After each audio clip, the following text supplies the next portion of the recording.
파자 분석법의 핵심 포인트는 한자 하나를 제대로 이해하면은 그와 관련되는 파생되는 글자 10, 20, 30, 40자 글자를 40자를 순식간에 기억 저장하는 것이 이 학습의 목표가 되고 키포인트입니다.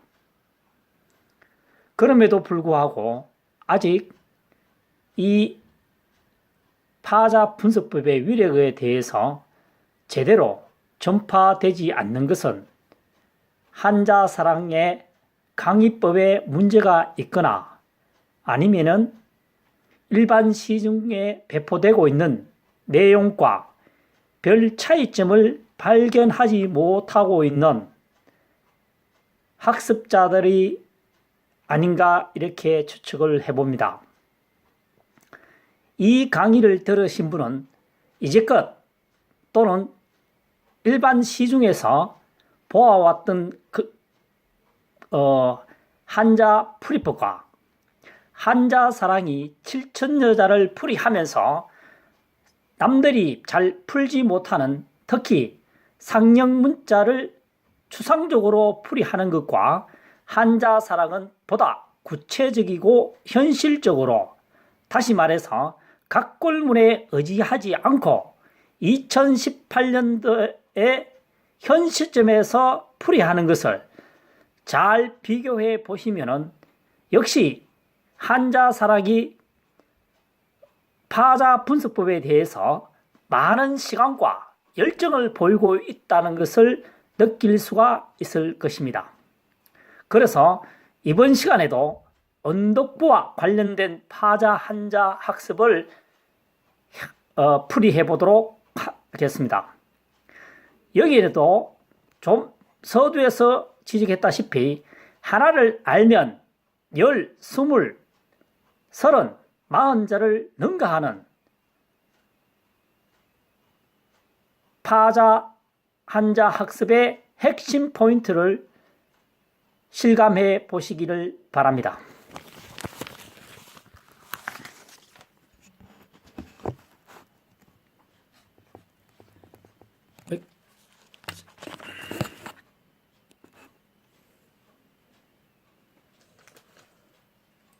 언덕부와 관련된 파자 한자 학습을 설명해 보도록 하겠습니다. 첫 번째, 막을 방자입니다. 언덕부 플러스 모 방자죠. 모는 여기서 모서리를 말하는 것입니다. 또는 사방을 말합니다. 동서남북 사방 이 얘기입니다. 언덕에는 사방이 어떻게 되어 있습니까? 막혀 있다 이런 뜻입니다. 분지 같은 역할을 하고 있다는 거죠. 분지지어서 마치 막혀 있는 것처럼 보인다 해서 막을 방자가 되겠습니다. 두 번째, 언덕 아자입니다. 언덕부 플러스 오를 가자입니다. 우리가 옳다고 할 때는 사람인 경우 고개를 끄덕끄덕합니다. 그러면은 우리가 언덕에 계단을 올라갈 때는 힘이 드니까 또는 발걸음 위치가 다르니까 끄덕끄덕 하는 것처럼 보이죠. 언덕을 올라갈 때는 고개가 끄덕끄덕 하는 것처럼 보인다 해서 언덕 아자가 되겠습니다. 오를 갈 때는 고개를 끄덕끄덕, 언덕 위로 올라갈 때도 몸이 끄덕끄덕 이 얘기입니다. 세 번째, 가까이 할 부자입니다. 언덕부 플러스 줄부자입니다. 여기서는 준다는 의미보다도 의지하다는 뜻으로 해석하면은 가까이 할 부자가 쉬워집니다. 의지하다. 언덕에 마치 의지하는 것처럼 보인다. 가까이 있다 이런 뜻입니다. 그래서 바위나 산 또는 고목나무, 그 기타 다른 어떤 식물 같은 경우가 되겠죠. 아니면은 식물 외에 바위와 유사한 것도 되겠고요. 네 번째, 항복할 항자입니다. 또는 떨어질 강자입니다. 떨어진다고 하는 것은 위에서 아래로 떨어진다 이런 의미가 되겠습니다. 언덕부 플러스 내릴 강자입니다. 언덕에서 내려오는 것처럼 보인다. 그러니까 떨어지는 것처럼 보인다고 될 수도 있고요. 또는 언덕에서 내려오면서 뭐합니까? 백기를 들고 항복한다는 이런 의미를 갖고 있습니다. 항복할 항자도 되고 떨어질 강자도 됩니다. 이 자는 다섯 번째입니다. 언덕부 플러스 거칠 간자입니다.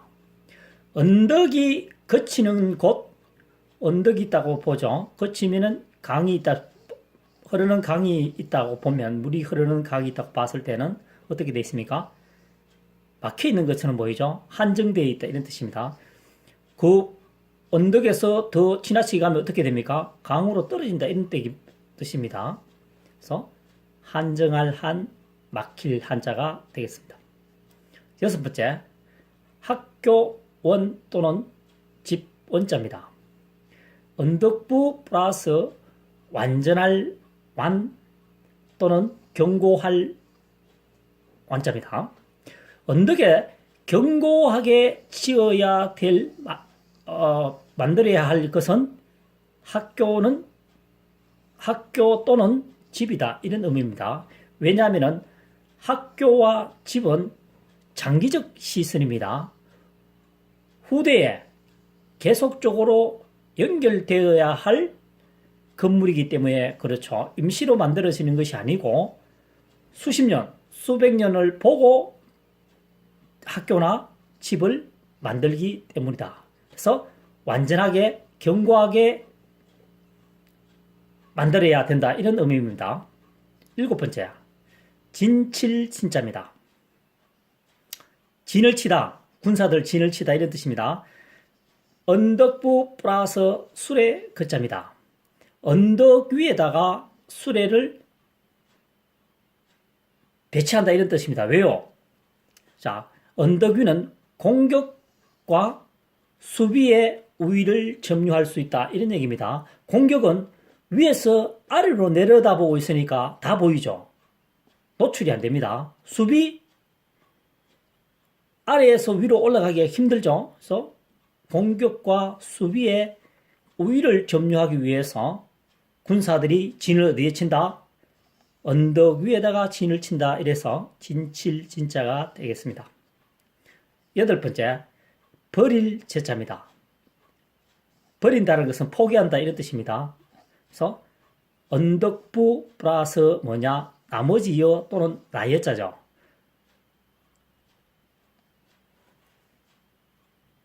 언덕부 그 돼, 곡식을 대는 돼, 한 말, 두 말 있죠? 그 윗부분에 넘쳐 부는 의상으로는 어떻게 됩니까? 아무리 더 갖다 넣어도 더 이상 사여지지 않죠. 그 부분을 버린다는 뜻입니다. 언덕 위로 넘치는 것은 나머지는 버린다. 그래서 버릴 제자가 되겠습니다. 제거하다 이런 뜻이죠. 아홉 번째, 베풀 진자입니다. 언덕부 플러스 동력 동입니다. 이때는 동력이라고 하는 선 해가 떠오르는 곳이죠. 해가 떠오르는 곳이 어떻습니까? 따뜻하다는 뜻입니다. 그래서 새싹도 따뜻한 곳에서 먼저 자란다는 뜻이죠. 그래서 새싹이 자라면서 어떻게 됩니까? 조금씩 그 영역이 넓어지고 있죠. 그래서 그것이 벌려진다, 베풀어진다 이런 뜻입니다. 그래서 베풀 진자입니다. 언덕의 동쪽 부분, 해 뜨는 부분에 새싹이 왕성하게 번진다, 버려진다, 너려진다, 번식한다, 증가한다 이런 뜻입니다. 버릴 진자입니다. 열 번째, 볕 양자가 되겠습니다. 언덕부 플러스 햇살량입니다. 언덕에 햇살이 떠오르고 있을 때는 볕이 좀 더 강하죠. 그런 의미입니다.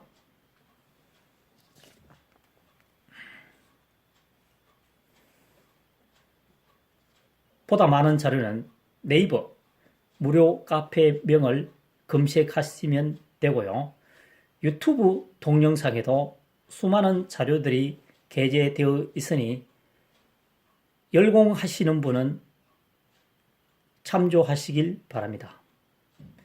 서두에 말씀을 드렸다시피 이 파자 분석법의 핵심 포인트는 이 언덕부 글자를 정확히 이해하고 있으면 이 언덕부와 관련하여 파생되어지는 글자, 지금까지 10가지를 설명했죠. 그 이상으로 기억 저장한다. 다시 말해서